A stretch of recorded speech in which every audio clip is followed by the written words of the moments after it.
الحمد للہ رب العالمین والعاقبۃ للمتقین والصلاة والسلام علی اشرف الانبیاء والمرسلین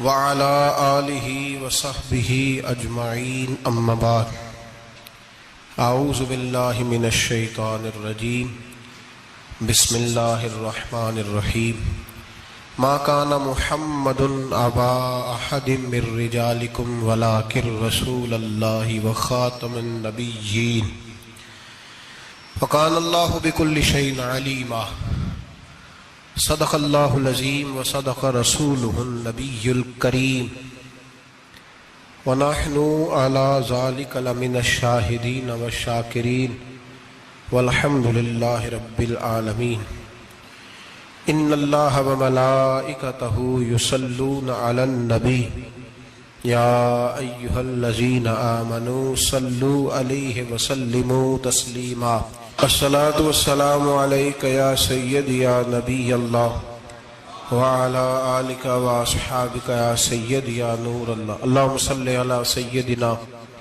ومولانا محمد معدن الجود والکرم وآلہ وصحبہ وبارک وسلم۔ حمد و صلاۃ کے بعد قرآن مجید سورہ احزاب۔ اللہ تبارک و تعالی نے ارشاد فرمایا ما کان محمد ابا احد من رجالکم، فرمایا محمد صلی اللہ علیہ وسلم مردوں میں سے کسی کے باپ نہیں، ولکن رسول اللہ، لیکن اللہ کے رسول ہے۔ روحانی طور پر حضور کا درجہ باپ سے بھی زیادہ ہے، لیکن اللہ تبارک و تعالی نے اپنے حبیب پاک علیہ السلام کے کسی بھی صاحبزادے کو اتنا بڑا نہ فرمایا کہ وہ مرد کہلا سکے۔ بچپن میں ہی تینوں صاحبزادے وصال فرما گئے۔ مردوں میں سے حضور کسی کے بھی باپ نہیں ہیں۔ حضرت زید بن حارثہ رضی اللہ تعالیٰ عنہ کو نبی پاک صلی اللہ علیہ وسلم نے پالا۔ وہ حضور کے اس طرح کے غلام تھے کہ لوگ انہیں حضور کا بیٹا ہی سمجھنے لگے۔ بہت سارے لوگ کہنے لگے زید بن محمد صلی اللہ تعالی علیہ وسلم۔ اللہ کریم نے منع فرمایا، فرمایا میرے رسول مردوں میں سے کسی کے بھی باپ نہیں ہیں۔ حضور اور اس کی وجہ نبی پاک صلی اللہ تعالی علیہ وآلہ وسلم مردوں میں سے کسی کے باپ نہیں، اللہ کے رسول ہے، وخاتم النبیین، اور سب نبیوں میں سے آخری نبی ہیں۔ اللہ کے رسول ہے اور سب نبیوں میں سے حضور کون سے نبی ہیں جی؟ آخری۔ حضور کے بعد کوئی اور نبی آ سکتا؟ اللہ نے قانون بنا دیا ہے، قانون بنا دیا ہے، آخری نبی ہے رسول پاک علیہ السلام۔ حضور کے صاحبزادے بچپن میں کیوں وصال کر گئے؟ اس آزمائش سے نبی پاک علیہ السلام اس لیے گزرے کہ اللہ نے حضور کی ختم نبوت کے قانون کی حفاظت فرمانی تھی۔ اگر نبی پاک کے کوئی بیٹے بڑے ہوتے تو نبی کے بیٹے نبی ہوتے، اور چونکہ دروازہ نبوت ذات رسالت پر بند کر دیا گیا، اس لیے اللہ تبارک و تعالی نے محبوب کے کسی بیٹے کو بھی پروان نہیں چڑھایا، وصال ہو گیا، اس لیے کہ حضور اللہ کے آخری نبی۔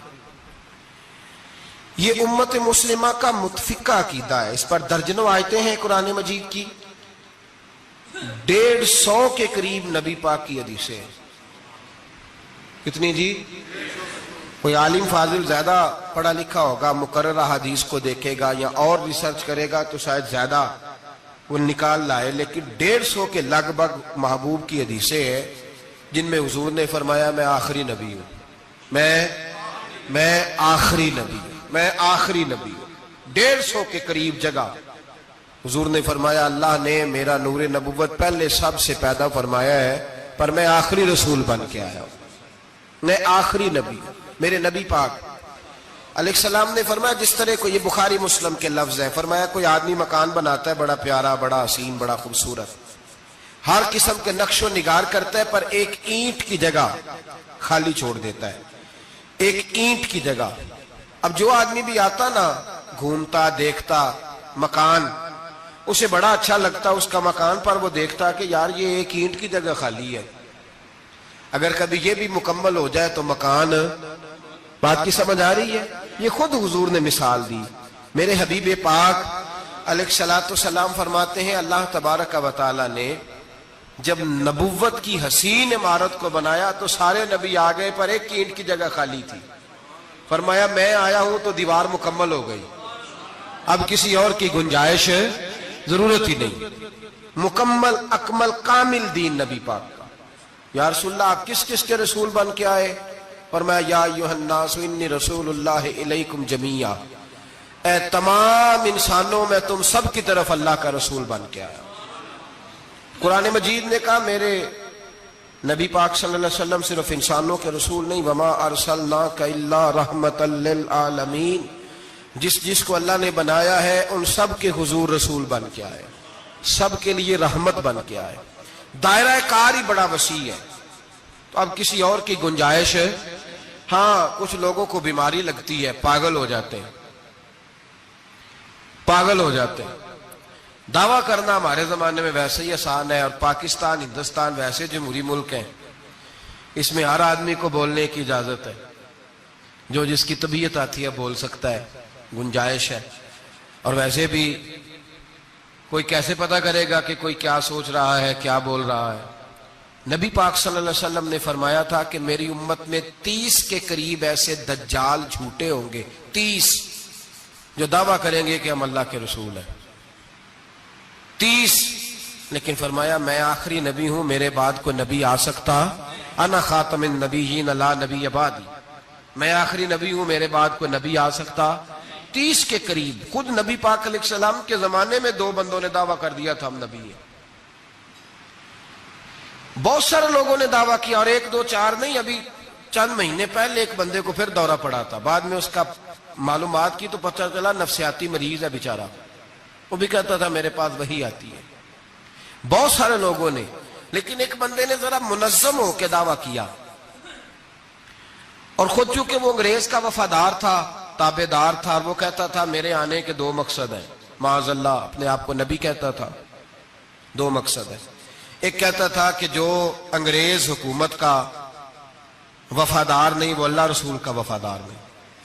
معاذ اللہ, پہلا اس کا آنے کا مقصد وہ بیان. دوسرا اس کا مقصد یہ تھا, وہ کہا کرتا تھا کہ دین سارا باقی ہے, موجود ہے, قرآن حدیث نماز روزہ حج زکوٰۃ, میں معاذ اللہ نبی بن کے آیا ہوں تو صرف ایک کام کرنے آیا ہوں کہ جہاد کوئی نہیں, جہاد نہیں کرنا, کفر کے خلاف لڑنا. آپ کو پتہ تو چل گیا ہوگا میں کس کی بات کر رہا ہوں. مرزا غلام احمد قادیانی, اس کے ماننے والوں کو مرزئی بھی کہتے ہیں, احمدی بھی کہتے ہیں, قادیانی بھی کہتے ہیں. ایک ہوتا ہے کافر, ایک ہوتا ہے مرتد, ان دونوں میں فرق ہے. عیسائی, یہودی, سکھ, ہندو یہ کافر ہیں, ان کا اپنا عقیدہ ہے, ٹھیک ہے, جو وہ کر رہے ہیں. اسلام کسی پر جبر کا حکم نہیں دیتا, موج کریں, لگے رہے, ہم انہیں دین کی دعوت دیں گے پر ان پر کوئی سختی نہیں کر سکتے. ایک مرتد ہوتا ہے جو لبادہ دین کا اڑتا ہے, اپنے آپ کو مسلمان کہتا ہے, قرآن والا کہتا ہے, اسلام والا کہتا ہے, لیکن دین میں رکھنا ڈالتا ہے, نیا عقیدہ گھڑتا ہے, وہ مرتد ہے, اس پر سختی کرنے کا حکم ہے. مرزائیوں کی مصیبت یہ ہے کہ وہ کہتے ہیں جی ہم قرآن کو بھی مانتے ہیں, ہم اسلام کو بھی مانتے ہیں, ہم نبی پاک صلی اللہ علیہ وسلم کو بھی مانتے ہیں, بس آخری نبی نہیں مانتے, ایک نیا نبی مانتے ہیں. اور پھر رنگ بڑا عجیب دیا, کہتے ہیں ذلی نبی ہے, بروزی. نوکھا فلسفہ سنے آپ حیران ہو جائیں گے. ذلی نبی کہتے ہیں میں مستقل نبی نہیں, میں نبی پاک کا سایہ بن کے آیا ہوں. یہ اس نے دعویٰ کیا ہے, کہتا ہے میں مستقل نبی نہیں, میں حضور کا. اور بیوقوف, جس خدا نے اپنے رسول کا سایہ بنایا ہی نہیں کہ کسی کے قدم نہ آ جائیں, اور تیرے جیسے شخص کو سایہ بنانا تھا جس کی ایک آنکھ بھی کوئی نہیں, کانا ہے بیچارہ. مرزا کانا تھا, ایک آنکھ اس کی سلامت. اللہ کے نبیوں میں کوئی نقص ہوتا. ہمارے ہاں ایک دفعہ گفتگو ہو رہی تھی تو ایک مولانا کہنے لگے مرزا جھوٹا نبی ہے. استادوں نے روک دیا, کہنے لگے یہ لفظ بھی نہیں کہنا, جو نبی ہوتا ہے وہ جھوٹا نہیں ہوتا, اور جو جھوٹا ہوتا ہے وہ نبی یہ لفظ بھی نہیں کہنے، اس کو جھوٹا نبی نہیں کہنا. کہا حضور پھر کیا کہیں؟ کہنے لگے چلو کانا شانا کہہ لیا کرو، اتنی گنجائش ہے، یہ تو 2-4 جملے ہیں، جیسا بیچارہ ہے تھا ویسا چلو کہہ لو، کانا شانا کہہ لیا کرو، اس کی اجازت ہے، لیکن یہ لفظ کہنے کی اجازت منظم سازش کی اس شخص نے، منظم. اور یہ رکی نہیں. ہماری یونیورسٹیوں کے اندر بہت سارے لیکچرار بھرتی کیے جاتے ہیں جو قادیانی ہیں، مرزائی ہیں. اور آپ حیران ہوں گے یہ بات سن کے کہ یورپ کا ویزا سب سے آسانی سے اس بندے کو ملتا ہے جو کہتا ہے جی میں مرزائی ہو گیا ہوں، مجھے پاکستان میں خطرہ ہے، فٹافٹ بلا لیتے ہیں. تمہاری ان کے ساتھ کیا رشتہ داری ہے جو تمہیں فٹافٹ بلاتے ہیں؟ بتاؤ کیا تعلق ہے جو تمہیں سپورٹ کرتے ہیں؟ مرزا غلام احمد قادیانی نے دعویٰ کیا، پہلے وہ کہنے لگا جی میں محدث ہوں، میں حدیثوں کی تشریح کرتا ہوں. پھر کہنے لگا میں مجدد ہوں، دین کی تجدید کروں گا. پھر آہستہ آہستہ کہنے لگا جی میں امام مہدی بن کے آیا ہوں. لوگ کٹھے ہونے لگے نا، ہمارے لوگ تو دعا کرانے پہ قائل ہو جاتے ہیں، ویسے بھی جو نئی مداری لگائے اس کے بندے جلدی قائل ہو جاتے ہیں. علامہ اقبال نے پنجابی کا، میں خود پنجابی ہوں لیکن اقبال نے پنجابی کا مزاج بیان کیا ہے. پنجابی کا مزاج، اقبال کہتے ہیں پنجابی کا مزاج ہے کہ تحقیق کا پھندا کوئی سیاد لگا دے، یہ شاخ نشیمن سے اترتا ہے بہت جلد. کہتے ہیں کوئی مداری دکھائے صحیح، اس کا کام ہے فٹافٹ پہنچ جانا. یہ مداریوں کا زمانہ ہے، جو اچھی مداری لگا لے، شور شار اچھا کرے، اس کے گرد لوگ جو کہے میں نے پھونک ماری تو بندہ چل پڑا، پھونک ماری تو گر گیا، پھر میں نے ایسے کیا تو ایسے ہو گیا. کوئی مداری دکھائے صحیح. مداری کا دور ہے. اس نے بھی مداری لگا لی، میں دعا کرتا ہوں تو فلانا صحیح ہو گیا، میں یہ کرتا ہوں تو کبھی محدث ہو گیا، کبھی وہ مجدد ہو گیا. پھر کہنے لگا میں امام مہدی ہوں. پھر اس نے تھوڑی ترقی کر لی تو کہنے لگا میں مسیح موعود ہوں، وہ جو حضرت عیسیٰ علیہ السلام نے دوبارہ پیدا ہونا تھا تو لہذا میں آ گیا ہوں، معاذ اللہ. پھر آہستہ آہستہ جب اس نے سمجھا نا کہ اب بندے تھوڑے پکے ہو گئے ہیں جو میرے ساتھ ہیں، پھر کہنے لگا نہیں میں ذلی نبی ہوں، بروزی، میں سایہ بن کے آیا ہوں. مرزا غلام محمد قادیانی پشت پناہی اس کو انگریز کی حاصل تھی. کسی شخصی جب حکومتیں سپورٹ کرتی ہیں پھر اس کا آگے بڑھنا بڑا آسان ہو جاتا ہے. اس کی انگریز نے مکمل پشت پناہی کی. اپنے بچوں کو سمجھائیں جو بات عرض کر رہا ہوں. ہمارے اپنے شہروں میں جو معروف سکول ہیں ان کے اندر ایسے ٹیچر بھرتی ہونے لگے ہیں جو قادیانی اور مرزائی ہیں، جو گندے نظریات کے حامل لوگ، جو طرح طرح کی. آپ کو نہیں پتا، ہمیں تو شوق ہی بڑا ہے نا، بچہ ایف ایس سی کرے صحیح، جائے جدھر مرضی، بی ایس سی کرے بس وہ. اور بڑی جلدی لوگ مائل اور قائل ہوتے ہیں. ایک صاحب مجھے کہنے لگے جی اب تو سائنس بھی ماننے لگی ہے اسلام کی ساری باتوں کو. تو میں کیا مانے چاہے نہ مانے، سائنس کے ماننے سے کوئی فرق پڑتا نہیں. مانتی سائنس تو نہ مانے، کیا اس میں حرج ہے. ایک حکیم صاحب بڑے پرانے بڑے سیانے کہنے لگا جی میں 2-3 امراض کا علاج کرتا ہوں، اس میں ایک کھانسی بھی ہے، چند قطرے شراب کے ڈال کے میں دوائی بناتا ہوں، بندہ ٹھیک ہو جاتا ہے. میں نے کہا آپ کا دماغ ٹھیک نہیں. میرے نبی پاک صلی اللہ علیہ وسلم نے جس چیز کو گند کہا ہے اس میں کبھی شفا ہو سکتی، سارا زمانہ بھی کہے کہ ٹھیک ہو جائے گا تو اس میں شفا ہو سکتی. جو پیشاب سے زیادہ پلید ہے اس میں بھی کبھی شفا ہو سکتی ہے. تو سائنس مانے، حکمت جو مرضی کہے. ڈاکٹر روز کہتے ہیں کزن میرج سے مسائل بنتے ہیں، قریبی رشتہ داروں میں شادی کرنے سے. رسول پاک علیہ السلام نے سگے چچا کے بیٹے کے ساتھ حضرت فاطمہ کا نکاح کیا. اگر مسائل بن سکتے ہوتے تو رسول پاک کبھی یہ کام کر سکتے؟ سوال ہی پیدا نہیں ہوتا. روز ڈاکٹر کہتا ہے آپ پتہ کرنے جائیں بیماری کہاں سے لگ گئی، آپ کے خاندان میں تو کسی کو نہیں تھی، فلانے کو تو نہیں تھی، سسرال میں میکے میں. بھئی اللہ کے رسول نے فرمایا بیماری متعدی نہیں ہوتی، ایک کو دوسرے سے لگ سکتی. تو ساری دنیا کے ڈاکٹر کہیں بے شک ہماری طبیعت مان سکتی. ہم کوئی کچے نظریات کے لوگ ہی نہیں. یہاں تو بندے فٹافٹ ایسے ہو جی وہ سنا تھا اس نے کہا تھا. کیا مطلب ہے؟ ساڈے نبی دی زبان ساڈے واسطے قرآن، ساڈے نبی دی زبان ساڈے واسطے قرآن. ختم ہو گئی بات. جو مرضی کو کہتا، پھر عقیدہ مضبوط. زبردست، ایک منٹ کے لیے بھی ہلنے کی ضرورت نہیں۔ مرزا صاحب نے دعوے کر دیے، لوگ اکٹھے ہونے لگے، انگریز کی پشت پنائی تھی، اور اس نے سب سے پہلا اٹیک ان لوگوں پہ کیا جو سردار کہلاتے تھے، چودھری کہلاتے تھے، زمیندار تھے۔ غور کریں جو بات سمجھا رہا ہوں۔ اس کا سب سے پہلا الناس والا دین ملوکہم، لوگ اپنے سرداروں کے مذہب پہ ہوتے ہیں۔ مرزے کا سب سے پہلا اٹیک، قادیانیوں کا سب سے پہلا جو حربہ تھا وہ چودھری لوگ تھے، بڑے لوگ، اس لیے کہ اسے پتا تھا کہ ان لوگوں پہ قبضہ جمایا جائے گا تو باقی جو عوام ہے اس کو قریب کرنا آسان ہو جائے۔ بڑے بڑے ذمہ داروں پہ، جگیرداروں پہ، مالداروں پہ، رئیس لوگوں پہ اس نے پھندے ڈالے، قابو کیے، اور ایک جمعیت تیار کر لی۔ پھر جب لوگ اکٹھے ہو گئے اور اس نے دعویٰ کر دیا کہ میں نبی ہوں، علماء نے اس کو کئی دفعہ بلایا، حضرت پیر میرے علی شاہ صاحب رحمت اللہ علیہ، پیر صاحب نے فرمایا کسی میدان میں سامنا تو کر، گفتگو تو کر، پر وہ سامنے آنے کو تیار۔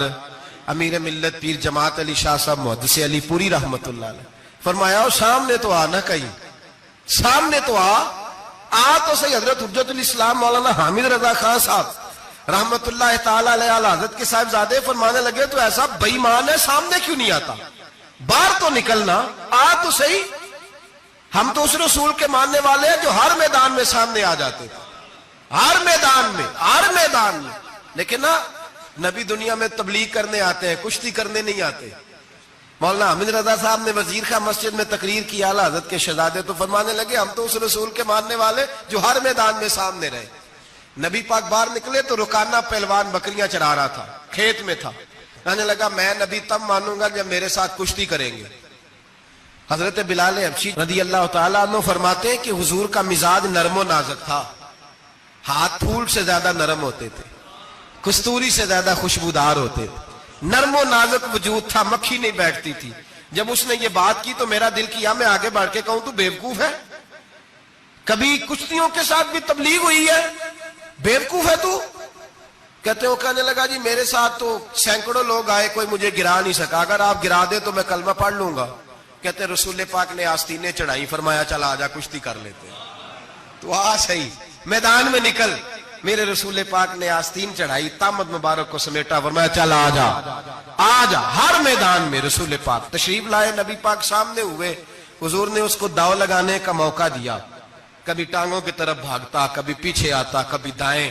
جب بھاگ کے حضرت بلال کہتا وہ بھاگ رہا تھا، حضور مسکرا رہے تھے، سبحان اللہ۔ نبی پاک کیا بات ہے، سرکار ہنس رہے تھے کہ چل چل یار ٹھیک ہے، بھاگ دوڑ لے۔ جب بھاگ دوڑ لیا تو میرے نبی پاک نے بازو سے پکڑا، 2-3 دفعہ لایا تو زمین پہ گر گیا، حضور نے پکڑ کے اٹھایا، فرمایا میں صرف گرانے نہیں آیا، میں تو اٹھانے آیا ہوں۔ کھڑا کیا تو کہنے لگا نہیں آپ نے تو مجھے موقع ہی نہیں دیا، تو حضور نے فرمایا دیر کوئی نہیں ہوئی، تو دوبارہ آ جا، کوئی عرض نہیں، آ جا دوبارہ سے۔ دوبارہ آیا تو میرے حبیب نے 2 دفعہ ہلایا تو پھر جا گرا، کہنے لگا نہیں ابھی بھی میں سنبھل نہیں سکا تھا، فرمایا کوئی عرض نہیں، یہ کوئی ایسا معاملہ ہے تو دوبارہ آ جا۔ اب کہ جب آیا نا تو حضرت بلال کہتے ہیں وہ دستے مبارک جن کو میں تھامتا تھا تو لگتا تھا پھول تھام لیے ہیں، ان ہاتھوں سے حضور نے اٹھا کے فضا میں بلند کیا، اور حضور نے دھڑام سے زمین پہ گرایا تو کلمہ پڑھتا ہوا کھڑا ہوا، کہنے لگا اے محبوبہ جو تیرے ہاتھ میں طاقت ہے وہ تیری نہیں، وہ خدائی طاقت ہے، وہ خدائی طاقت ہے، خدائی۔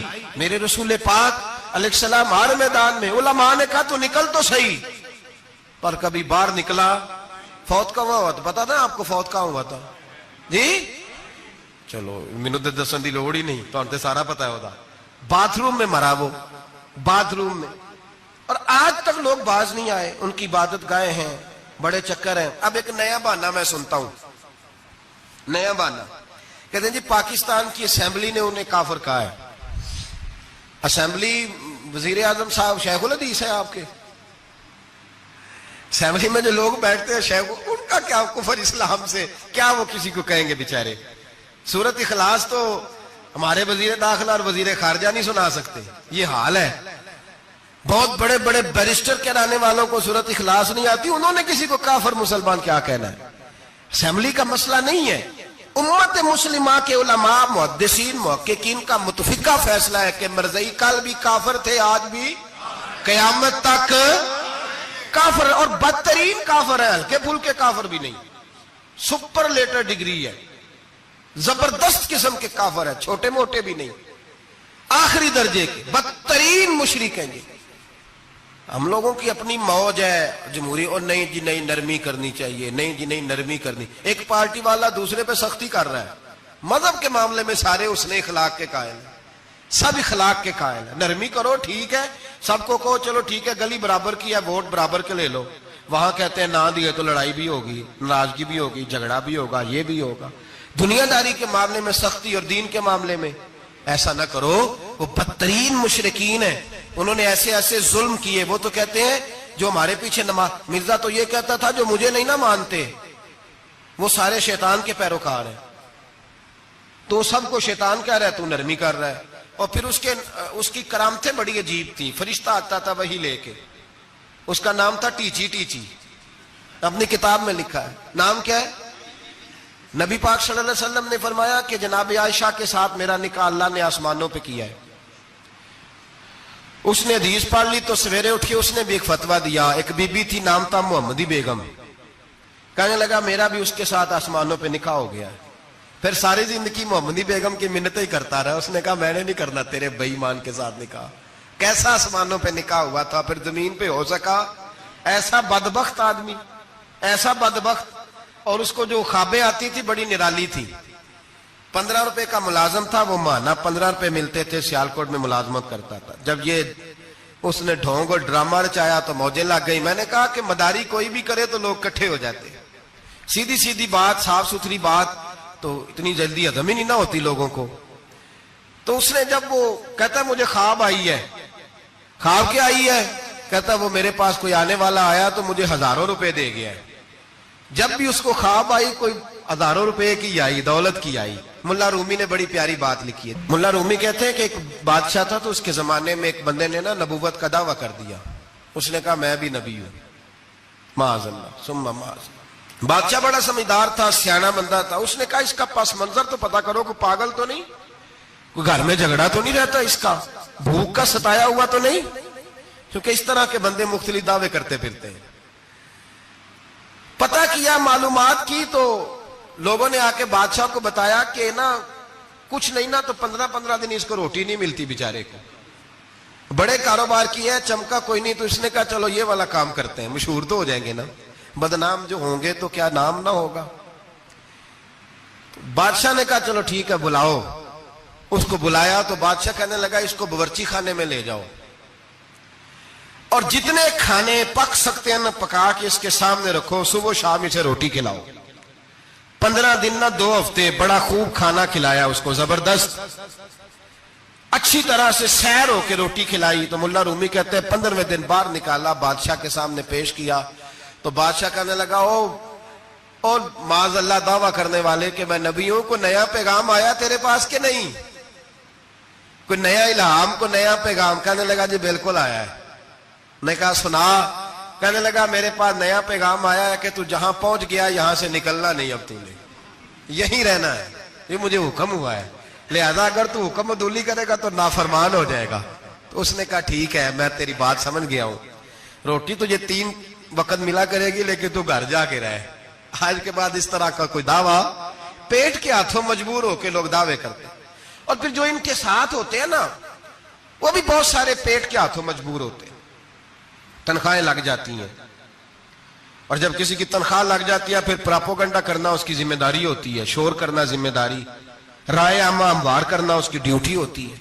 مرزے نے بہت سارے لوگ بطور تنخواہ دار وہاں رکھے، پھر یہ تحریک چلی، 1 2 4 نہیں، درجنوں لوگ اس میں شہید ہوئے، جگہ جگہ رسول اللہ کے غلاموں نے صلی اللہ، اور بڑی ذمہ داری سے بات کہہ رہا ہوں، بڑی ذمہ داری سے، دین کی کوئی تحریک چلتی ہے تو نہ سیاستدان نکلتا ہے، نہ جاگیردار، نہ سیاستدان، نہ وڈیرا، نہ کوئی اور، الا ماشاءاللہ۔ دین کی تحریک چلتی ہے تو نہ یہ لاکھ روپیہ لینے والے نعت خواں باہر نکلتے ہیں، نہ جو بڑی گدیوں پہ جدی پشتی پیر بیٹھے ہیں وہ باہر آتے ہیں، وہ علماء اور مشائخ جن کا دین سے رشتہ ہے۔ اگر پیر جماعت علی شاہ صاحب نکلے تو خالی پیر نہیں تھے، عالم دین بھی تھے، اگر پیر میرے علی شاہ صاحب نکلے تو خالی پیر نہیں، بہت بڑے عالم تھے. حجت الاسلام نکلے تو خالی پیر نہیں، عالم تھے. یہ علماء نکلتے ہیں مار کھاتے ہیں. ایک عالم نے مار نہیں کھائی، دو نے نہیں کھائی، درجنوں نے کھائی، ہزاروں اور سینکڑوں نے کھائی. علماء نے قربانیاں دی، جیلوں میں بند ہوئے. علامہ محمود رضوی صاحب رحمت اللہ تعالی علیہ کو پکڑ کے لاہور کے قلعے میں بند کیا گیا اور انگریز نے اس قدر سخت سزا دی کہ علامہ کو باندھ کے ختم نبوت کی تحریک چلانے کے جرم میں الٹا لٹکا کے تو نیچے توڑی ڈال کے اور چیزیں ڈال کے دھواں جلا دیا گیا. ان کے ناک میں دھواں جاتا تھا. ساری زندگی دمے کے مریض رہے. 2-3 باتیں بھی کھول کے نہیں کر پاتے. اس قدر زیادہ اذیت دی گئی علماء کو، اس قدر زیادہ. علامہ عبدالاحمد بدایونی رحمت اللہ تعالی علیہ فرماتے ہیں کاٹنے والے جانور ہماری شلواروں میں ڈال کے نیچے سے باندھ دیا جاتا تھا. کہا جاتا تھا اب ختم نبوت کی بات کرو، لیکن کوئی شخص بھی ایک منٹ کے لیے بھی پیچھے ہٹنے کو تیار. قربانیاں دے کر قربانیاں ان بے ایمانوں کو کافر قرار دلوایا. اور پھر بطلے حریت امام وقت حضرت علامہ شاہ احمد نورانی رحمت اللہ علیہ اور مولانا عبدالستار خان نیازی کو سزائے موت کا حکم ہوا. مولانا ابو الاسناد اعلیٰ حضرت کے خلیفہ تھے، ان کے صاحبزادے سید خلیل احمد صاحب رحمت اللہ تعالی علیہ کو سزائے موت کا حکم ہوا کہ مرزائیوں کے خلاف انہوں نے علم بلند کیا. وہ تو پاکستان بنا. پھر جدوجہد شروع ہوئی، پھر زور ہوا. پھر علامہ نورانی رحمت اللہ علیہ کی قیادت میں پورے زور اور شور کے ساتھ تحریک چلی. آخر مجبور ہوئے اس دور کے وزیر اعظم بھٹو صاحب مجبور ہو گئے اور کہا ٹھیک ہے سویرے میں مرزے کے پوتے کو بلاتا ہوں، آپ اسمبلی میں بیٹھ کے بات کریں، ان سے گفتگو کریں. اگر ہم قومی اسمبلی کے ممبران نے دیکھا واقعی جھوٹا ہے تو ہم انہیں اقلیت قرار دے دیں گے. علامہ نورانی حضرت ابو بکر صدیق کی اولاد تھے اور میرے اعلیٰ حضرت فاضل بریلوی رحمت اللہ علیہ کے خلیفہ کے بیٹے تھے اور خود حضور مفتی اعظم ہند رحمت اللہ علیہ کے مرید تھے. حضرت علامہ نورانی ساری زندگی ایسا لباس پہنتے تھے کہ اس کے اندر سلوٹ نظر نہیں آتی تھی. امامہ اتنا حسین ہوتا تھا کہ دیکھنے کو دل کرتا تھا اور گاڑی میں بہترین میں بیٹھتے تھے.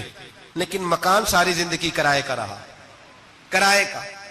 لوگ کہتے ہیں ملنے جاتے تھے سیڑھیوں سے اترتے تھے تو علامہ نورانی سیڑھیوں پہ بٹھا لیتے تھے، کہتے 2 ہی کمرے ہیں اور میں آپ کو بٹھا نہیں سکتا، گھر میں جگہ نہیں. تو کہا حضرت آپ اجلے تو بڑے نظر آتے ہیں. تو آپ فرماتے لباس دنیا کو دکھانے کے لیے پہنا ہے اور باقی تو سارا میرا معاملہ خدا رسول کے ساتھ ہے. میں جانوں اللہ رسول جانے.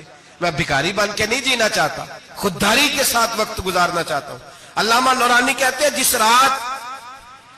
جس رات صبح اسمبلی میں مناظرہ ہونا تھا تو میں سوچنے لگا آج رات کیا کروں. تو پھر مجھے خیال آیا میں نے وہی کرنا ہے جو بدر کی رات میرے مصطفیٰ نے کیا تھا. ساری رات میں مصلے پہ بیٹھا رہا. کہتے ہیں بس اونگ لگی تو بات بن گئی، آنکھ لگی تو بات بن گئی. کہتے ہیں سحری کا وقت ہوا تو دستک ہوئی دروازے پہ.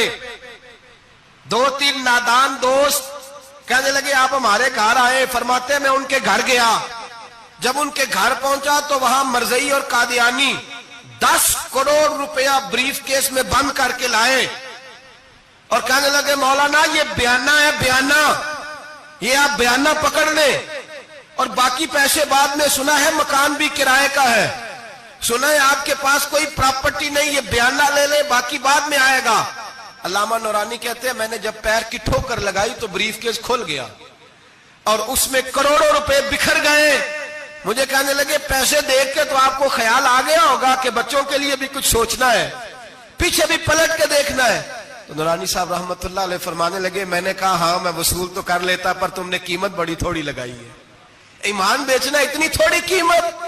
میری تو رات زیادہ قیمت لگ گئی ہے، بڑی زیادہ قیمت. میں تو بک گیا ہوں پہلے سے. کہنے لگے آپ کی کیا قیمت لگی ہے؟ فرمانے لگے رات میں درود پڑھتے پڑھتے سویا ہوں تو مدینے والے رسول کا دیدار نصیب ہوا ہے اور نبی پاک نے تھپکی دے کے کہا فکر نہ کرنا میں تیرے ساتھ ہوں. تو کہنے لگے جس کی قیمت محمد عربی لگائے کوئی اسے خرید سکتا ہے؟ سویرے میدان لگے گا اسمبلی میں اور میں اسمبلی کے فلور پہ ثابت کروں گا تم کل بھی بے ایمان تھے، آج بھی بے ایمان ہو، قیامت تک تم بے ایمان ہی رہو گے. جتنا مرضی پڑھ جاؤ، لکھ جاؤ، جتنی مرضی بڑی عبادت گاہیں بنا لو، جتنا مرضی شور کر لو اور جتنے مرضی کینیڈا اور امریکہ تمہارا ساتھ دے لے ہمارے رسول آخری نبی ہے، حضور آخری نبی ہے، یہ امت کا متفقہ عقیدہ ہے، اس میں کسی کو رکھنا ڈالنے کی اجازت۔ آپ فرماتے ہیں سویرے وہ آیا، بڑے زور سے آیا، کبھی انگریزی بولتا، کبھی کوئی بولی بولتا، لیکن احمد رضا کے دروازے کا ایک فقیر ایک بات ہی کرتا، وہ رضا کے نیزے کی مار ہے کہ عدو کے سینے میں غار ہے، کسے چارہ جوئی کا وار ہے کہ جو وار وار سے پار۔ کہتے ایک اور مولوی صاحب بھی آئے میرے ساتھ مناظرہ کرنے، ان کی اپنی کتاب سے نکل آیا کہ نبی پاک کے بعد آخری کوئی اور نبی آ جائے تو فرق نہیں پڑتا، اپنی کتاب سے، ان کے دارالعلوم بانی، دارالعلوم بنانے والے کی کتاب سے نکل آیا۔ تو مولوی وہ مرزا کہنے لگا تم نے بھی تو لکھا ہے، ہم نے کہا یہ بھی بے ایمان ہے، اعلیٰ حضرت کہہ چکے ہیں یہ کافر ہے، یہ بھی تمہاری طرح کا ہی ہے ظالم، لہذا اس کی بات کا کوئی اعتبار نہیں ہے، کافر قرار دے دیا گیا۔ کفر تو ہو گیا، اقلیت تو ہو گئی، لیکن وہ آج تک اپنی حرکتوں سے باز۔ ہمارے بچوں کو پتہ ہی نہیں یہ کتنے غلط ہیں، ہمیں خبر ہی نہیں کہ یہ کتنے برے ہیں۔ بھائی ایک صاحب سے میری ایک دفعہ بات ہوئی، چودھری صاحب تھے، گفتگو ہوئی تو کہنے لگے جی ختم نبوت نہیں مانتے تو ختم ہو گیا مسئلہ، اللہ ناراض ہو جائے گا، ختم نبوت نہیں مانتے تو اللہ ناراض ہو جائے گا۔ میں نے کہا جناب کے کتنے بچے ہیں؟ انہوں نے کہا 4۔ زمین کتنی؟ 20 کلے۔ کتنے کتنے آئے بولیے؟ تو میں نے کہا کہ نیا بندہ آ کے کھڑا ہو جائے کہ میں بھی آپ کا بیٹا ہوں تو آپ راضی ہیں؟ مثال دے رہا ہوں سمجھانے کے لیے، بلا مثال و بلا تشبیہ، آپ راضی ہو جائیں گے؟ بولے نہیں نہیں، تو چپ کر کیا کھنا، چل کوئی نہیں، 4 بھی بن رہے تھے 5 بھی بن لینے، ہو جائے گا ایسا؟ عجیب بندے ہو، جو کام جو تمہارا بیٹا نہیں، جب تم اسے بیٹا ماننے کو تیار نہیں تو جو اللہ کا نبی نہیں، وہ میدان میں کھڑا ہو کہ میں بھی ہوں میں بھی ہوں میں بھی ہوں، تو یہ کس طرح قابل قبول بات ہے؟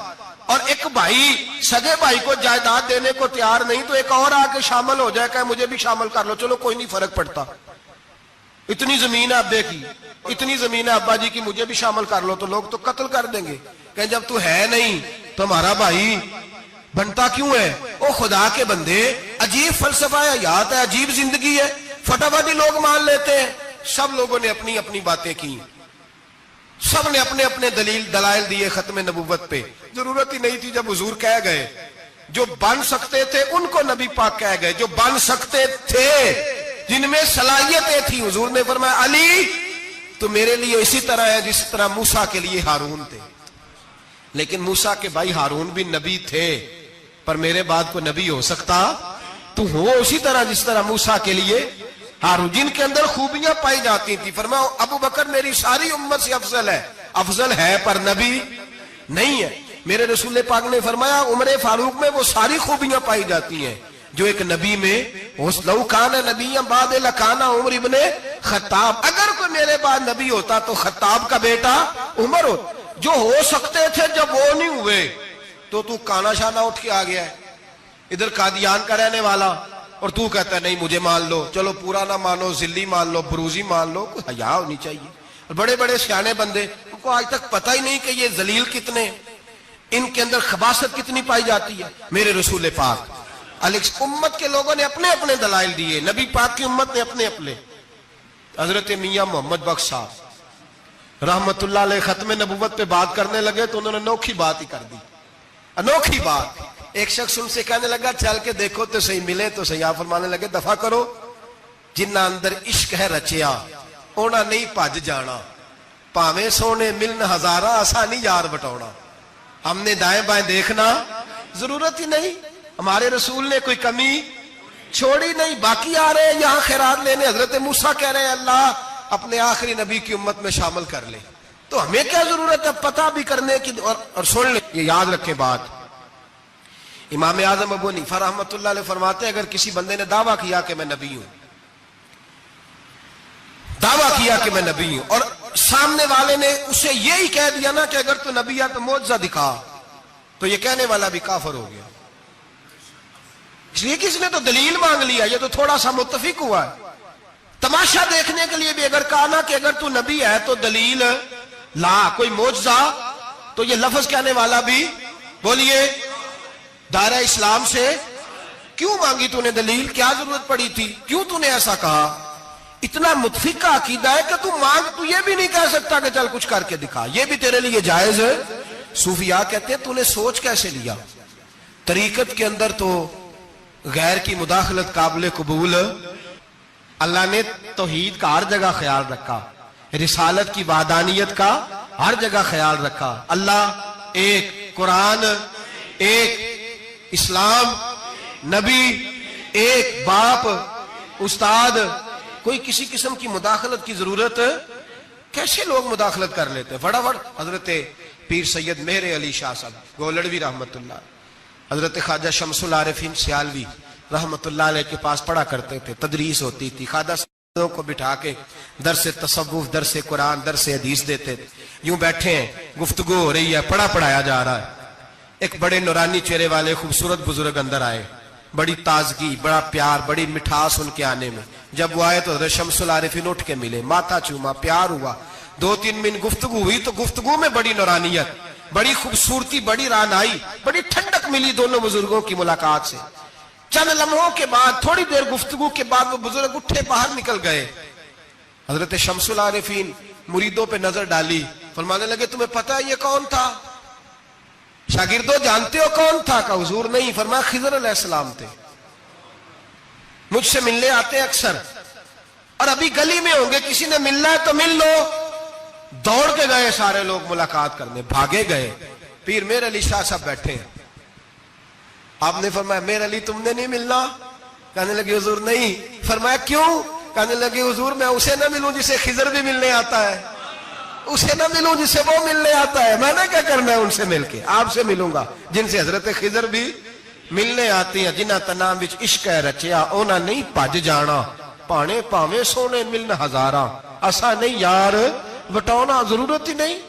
ایسے حسین محبوب کے بعد کسی اور جگہ نظر جمانے کی طبیعت، ضرورت نہیں، توجہ نہیں، خیال نہیں۔ جس نے یہ پوچھ بھی لیا کہ تو بتا، کوئی معجزہ دکھا، وہ بھی دائرہ اسلام سے نبی پاک صلی اللہ علیہ وسلم کے زمانے میں حضور نے خود فرمایا تھا 30 کے قریب لوگ ہوں گے جو دعویٰ کریں گے ہم نبی ہیں۔ فرمایا دجال ہوں گے، کذاب ہوں گے جو دعویٰ کریں گے۔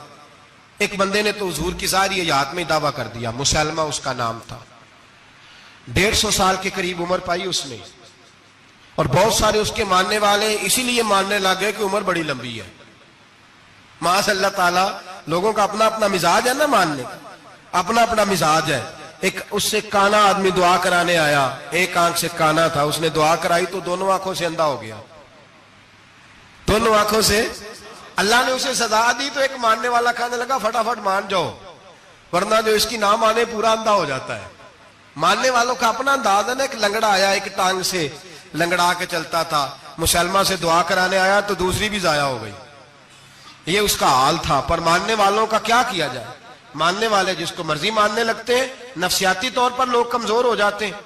مسلمہ نے نبی پاک صلی اللہ علیہ وسلم کو خط لکھا، کہنے لگا حضور کے زمانہ مبارکہ میں، اور کچھ حدیثیں ایسی بھی ملتی ہیں جس سے یہ ثابت ہوتا ہے کہ اس کی حضور سے ملاقات بھی ہوئی، سامنے کچھ بول نہ سکا، جا کے خط لکھا، کہنے لگا کہ آپ میرے ساتھ معاہدہ کر لیں، جب تک آپ حیات ظاہری میں آپ نبی، اور جب آپ کا وصال ہو جائے تو میں نبی، یا یہ معاہدہ کر لیں کہ آدھے عرب کے آپ نبی اور آدھے کا میں نبی۔ معاذ اللہ، اس نے یہ خط لکھا۔ نبی پاک نے جواب لکھا، فرمایا میں تو اللہ کا رسول ہوں، تو کذاب ہے، تو کذاب ہے، جھوٹا ہے۔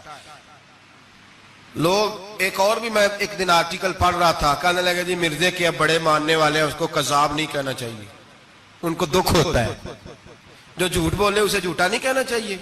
تو تھی بول دے کیوں نہیں؟ تو اڈا کی پروگرام ہے، کہنا چاہیے کہ نہیں کہنا چاہیے؟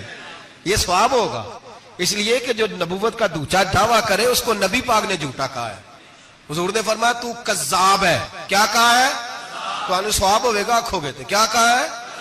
کذاب۔ تو اس کو کذاب کہنا نبی پاک کی کیا کی ہے نا، پھر جی وہ منن والے تکلیف ہوتی تو میں کہا پئی ہوئے، وہ کذاب ہے، لہذا ہمیشہ کذاب ہی رہے گا۔ جب حضور نے کہا ہے جو دعویٰ کرے نبوت کا وہ کیا ہے، تو لہذا کذاب ہی رہے گا۔ حضور نے لکھا کذاب، جب نبی پاک نے کذاب لکھا نا خط میں، کون لے کے جائے گا؟ اب اس کے دربار میں جانا ہے، حالات بڑے خطرناک ہیں، اس کے گرد بندے بھی ہیں، اور اس کے گھر جانا ہے، مشکل مرحلہ ہے۔ ایک صحابی تھے چھابڑی فروش، سر کے اوپر رکھ کے نا ٹوکرا، تو مدینے کی گلیوں میں کھجوریں بیچتے، 11-12 بچوں کے باپ تھے۔ کون جائے گا؟ اور جسمانی طور پہ بھی کمزور تھے، فٹافٹ اٹھے، کھجور کھا رہے تھے، ہاتھ کھڑا کر کے کہا حضور کسی اور کی ڈیوٹی نہ لگانا، میں جاؤں گا۔ جب یہ لفظ کہے تو ان کے منہ سے کھجور کے ٹکڑے گرے صحابہ کے چہروں پر۔ ایک صحابی کہنے لگے پہلے کھجور تو کھا لے، بڑی تجھے جلدی ہے بولنے کی، کھا تو لے۔ کہنے لگے اگر میرے کھاتے کھاتے ڈیوٹی کسی اور کی لگ گئی تو، کسی اور کی لگ گئی تو کیا کروں گا، جلدی ہے مجھے۔ حضور سید عالم صلی اللہ علیہ وسلم نے نا اپنا نیزہ دیا، گھوڑا دیا، فرمایا ذرا ڈٹ کے جانا، اس کے گھر جانا ہے۔ کہا محبوبہ فکر ہی نہ کرے، فکر نہ کرے۔ صحابہ کہتے ہیں اس طرح وہ نکلا جیسے کوئی جرنیل نکلتا ہے، اس کا انداز ہی بدل گیا، اس کے طور طریقے ہی بدل گئے، وہ یوں نکلے جیسے کوئی بڑا دلیر آدمی جا۔ حضور نے بھیجا ہے نا، نبی پاک نے بھیجا ہے نا، انداز ہی بدل گئے، طریقے ہی بدل گئے۔ مسلمہ کے دربار میں گئے، وہاں ایک شخص جو بعد میں مسلمان ہوا، وہ بتلاتا ہے کہ جب حضرت حبیب بن زید پہنچے نا تو نیزہ ہاتھ میں تھا، زور سے گاڑا جا کے اس کے دربار میں، زور سے گاڑ دیا زمین پہ۔ مسلمان نظر، کون ہو؟ آپ فرمانے لگے تجھے چہرہ دیکھ کے نہیں پتا چلا میں رسول اللہ کا نوکر ہوں؟ ہمارے تو چہرے بتاتے ہیں ہم رسول والے ہیں، ہمارے تو چہرے بتاتے ہیں نبی پاک والے، تجھے پتہ نہیں چلا کون ہوں؟ کیسے آئے ہو؟ فرمایا یہ تیرے خط کا جواب لایا ہوں۔ بادشاہوں کا طریقہ یہ تھا کہ خط خود نہیں پڑھتے تھے، ساتھ ایک بندہ کھڑا ہوتا تھا، وہ خط پڑھتا تھا۔ مسلمہ نے اس کو خط دیا، پڑھو۔ جب اس نے خط پڑھا تو لکھا تھا تو کذاب ہے۔ اب سب نے سن لیا، اکیلے میں ہوتا تو چلو بات اور تھی، سن لیا سب نے، آگ بگولا ہو گیا، آنکھیں سرخ ہو گئی، جلال برسانے لگا۔ اب اور تو کچھ نہ ہوا، سامنے حضرت حبیب کھڑے تھے، اٹھا تلوار لے کے کہنے لگا تیرے نبی نے مجھے کذاب کہا ہے، تیرا کیا خیال ہے؟ مانے لگے خیال والی بات ہی کوئی نہیں، جسے نبی پاک کذاب کہے وہ ہوتا ہی کذاب ہے، جسے حضور جھوٹا کہے وہ ہوتا ہی۔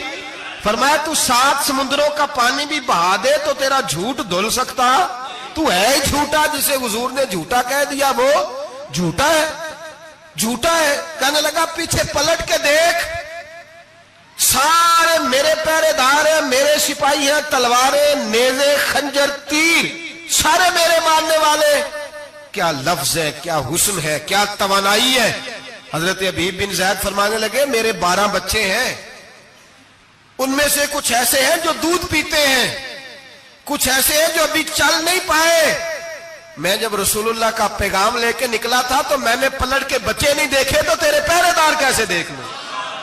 جو چیز مجبور کرتی ہے، باندھ لیتی ہے، وہ نہیں جب میں نے دیکھی تو میں تیرے پہرے دار دیکھوں؟ جو جی میں آتا ہے کر، غلامان محمد جان دینے سے نہیں ڈرتے، یہ سر کٹ جائے یا رہ جائے کچھ پرواہ نہیں کرتے۔ فرمایا ان کو نہیں دیکھا جن کو دیکھنا چاہیے تھا، تجھے دیکھوں؟ میں اکثر کہتا ہوں کٹ لگ جائے نا ہاتھ پہ تو نمازیں رہ جاتی ہیں، جماعتیں چھوٹ جاتی ہیں، طبیعتیں بگڑ جاتی ہیں، مشکل ہوتا ہے، تکلیف آئے تو سنبھلنا۔ یہاں ہلکا سا بچھو آ کے کاٹے تو شور ہو جائے گا، جمعے میں لوگ اٹھیں گے، اللہ مجمع بکھرے گا، اوہ بچھو آ گیا، حالات بگڑ جائے، چھپکلی پیروں پہ گرے تو لوگ اٹھ دوڑتے ہیں۔ حضرت حبیب بن زید انصاری کھڑے تھے، انگلی نہیں، ہاتھ نہیں، کٹ نہیں لگا۔ مسلمہ اٹھا، اس نے زور سے تلوار ماری، بازو کٹ کے گر گیا، فوارہ نکلا خون کا۔ او بھائی بچھو کاٹے تو سنبھلنا مشکل، ذرا تصور کرو ہاتھ کٹ گیا۔ حضرت حبیب بن زید کھڑے ہیں، کہنے لگا اب تیرا کیا خیال ہے؟ آپ فرمانے لگے تو بڑا بیوقوف ہے، ہمیں آزماتا ہے، ہمیں تو بدر سے لے کر احد تک ساری دنیا آزما چکی ہے، ہمیں آزماتا ہے، ابھی بھی خیال پوچھتا ہے۔ فرمایا میرا خیال وہی ہے جو میرے رسول نے فرما دیا ہے، خیال وہی ہے جو نبی پاک نے کہہ دیا ہے۔ پھر تلوار ماری، دوسرا ہاتھ کٹ گیا، ذرا سوچنا، غور کرنا، ٹانگ ٹوٹی نہیں، ہڈی نہیں ٹوٹی، ماس نہیں اکھڑا، ہاتھ کٹ کے گرا، 2 ہاتھ گر گئے، زمین پہ گرے۔ حضرت حبیب کہنے لگا میں تجھے قتل کر دوں گا، باز آ جا۔ آپ فرمانے لگے تو بڑا نادان ہے، ان لوگوں کو ڈراتا ہے جو سویرے فجر کی نماز پڑھ کے پہلی دعا ہی شہادت کی مانگتے ہیں۔ ہمیں ڈراتا ہے جو سوتے وقت التجا کرتے اللہ بستر پہ موت نہ دینا، میدان میں دینا، تو ہمیں ڈرا رہا ہے، چل جو ہوتا ہے کر لے۔ اس نے خنجر رکھا، تلوار رکھی گردن پہ، فرمایا میں کاٹ دوں گا۔ فرمایا کاٹتا کیوں نہیں، کاٹتا کیوں نہیں؟ اور وہ روایت کرنے والے کہتے ہیں مسلمہ کے ہاتھ کامتے تھے ختم نبوت کے تحفظ کے لیے۔ جب نبی پاک کے غلام نکلے تو جھوٹا دعوے کرنے والے کانپ کھڑے ہوئے، کہتے اس کے ہاتھ کانپتے تھے۔ حضرت عبید بن زیاد کٹے ہوئے بازوؤں کے ساتھ بھی توانا تھے، قلم توڑ گئے میاں محمد بخش صاحب، فرمانے لگے او کچا رنگ للاری والا جیڑا چڑھدا لیندا رہندا، اے عشق تیرے دا رنگ محمد چڑھ جائے پھر نہیں لیندا۔ جب تلوار چلی، گردن کٹی، تو رسول اللہ کی ختم نبوت پر پہرا دینے والوں کا اجر میرے رسول نے بیان فرمایا، میرے نبی نے اجر بیان کیا، ڈگری جاری فرمائی، سند دی حضور نے۔ وہاں گردن کٹی اور جہاں مدینے میں حضور کی آنکھوں میں آنسو آئے۔ یا رسول اللہ کیا ہوا؟ فرمایا میرا حبیب شہید ہو گیا ہے اور رب کریم نے اس کے لیے جنت کے سارے دروازے کھول دیے، سارے دروازے اللہ نے کھول۔ یہ سند جاری کی نبی پاک۔ ختم نبوت مسلمان کا عقیدہ، حضرت ابو بکر صدیق نے ختم نبوت کے تحفظ کے لیے پورا ایک دستہ تیار کیا۔ ابو جال کے بیٹے جناب سیدنا اکرمہ رضی اللہ تعالیٰ عنہ، ان کی سربراہی میں جناب سیدنا ابو بکر صدیق رضی اللہ تعالیٰ عنہ نے لشکر تیار کیا۔ وہ لشکر گیا، اس لشکر میں حضرت وحشی بھی تھے جنہوں نے حضرت امیر حمزہ کو میدان احد میں شہید کیا تھا۔ فرماتے ہیں میں دعا کرتا تھا اے اللہ بہترین مسلمان میرے ہاتھوں شہید ہوا ہے، اب میرے ہاتھوں کوئی بدترین کافر قتل کرا تاکہ میرا کفارہ ہو جائے۔ فرماتے ہیں جب میں گیا، جب میں نکلا میدان میں پہنچا تو مسلمہ میرے سامنے آ گیا، جھوٹی نبوت کا دعویٰ کرنے والا۔ کہتے ہیں جب سامنے آیا تو میں نے اس کو مارا، تیر وہ گرا، اور جب گرا تو میں نے رکھا پھر اس کی گردن پہ پیر۔ میں نے کہا میرے رسول تو میدان بدر میں دعا کریں تو 5000 فرشتے آتے ہیں، تو ذرا پلٹ کے دیکھ بے ایمان تیرا حال کیا ہے۔ فرماتے ہیں میرے قدموں کے نیچے، میں نے کہا تو میرے نبی سے مقابلہ کرنے چلا تھا؟ میں رسول اللہ کا ادنا غلام ہوں، نہ بدری ہوں، نہ عشرہ مبشرہ میں سے ہوں، نہ میں خلفائے راشدین میں سے ہوں، پر ہوں رسول کا غلام، الصحابی کن نجوم میں شامل ہوں۔ فرماتے میں نے گردن کاٹی اور اللہ نے مجھے موقع دیا۔ حضرت امیر حمزہ اگر میرے ہاتھوں شہید ہوئے تھے تو نبی پاک کا بدترین دشمن بھی میرے ہاتھوں قتل ہوا۔ ختم نبوت کا تحفظ ہر دور میں ہر جگہ صحابہ کرتے رہے۔ ہم بچوں کو کچھ نہیں سکھا پا رہے، ہمارے بچے لا بلد ہیں دینی تعلیمات سے، ہم یہ شعور دے کے بھیجتے ہی نہیں کہ بیٹا جو اس طرح کی ذرا بھی بات کرے اس کا ذکر کرنا بتانا۔ قادیانی، مرزائی، کسی جگہ یہ اپنے آپ کو احمدی کہتے ہیں، کسی جگہ کوئی اور روپ دھارتے ہیں۔ ایک ان کا گروپ اب لاہوری کہلاتا ہے، وہ کہتا ہے جی ہم اسے سارا کچھ مانتے ہیں پر نبی نہیں مانتے۔ ہم نے کہا تم بھی تو بے ایمان ہو نا، کافر کو تو مان رہے ہو نا، چاہے مجدد بھی مانو مفسر بھی مانو، مان تو ایک بے ایمان کو رہے ہو نا، کافر کو کافر ماننا ضروری ہے۔ اللہ نے کہا کل یا ایھا الکافرون، اللہ نے کافر کو کافر کہا ہے تو کافر کو کافر ماننا یہ ضروریات دین کا حصہ ہے۔ تو لہذا اپنی اولادوں کو، نسلوں کو، آنے والے طبقات کو، بالخصوص کالجز میں، یونیورسٹیز میں اور ان جگہوں پہ جو لوگ تعلیم حاصل کرنے جاتے ہیں ان بچوں کو خاص کر کے سمجھائیں، ان پر خاص دھیان دیں، توجہ کریں کہ وہ بچے ان چیزوں سے باز آئیں، پرہیز کریں۔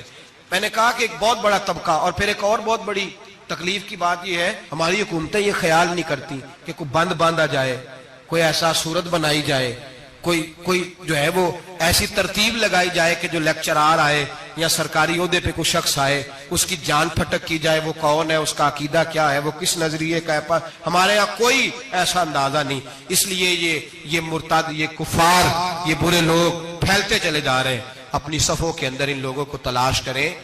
اور پھر ایک اور بات یاد رکھیں، کفر سے جب بیزاری ہوتی ہے نا، ان لوگوں کو احساس ہوتا ہے کہ ہم غلط ہے، ہمارے ساتھ اظہار بیزاری ہے۔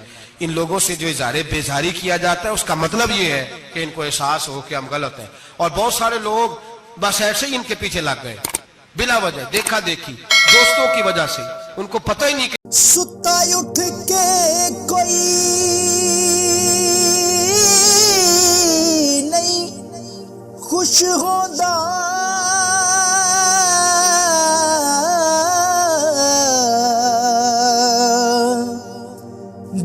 ਸੁੱਤੇ ਜਗਾ ਕੇ ਮੈਂ ਵੇਖਿਆ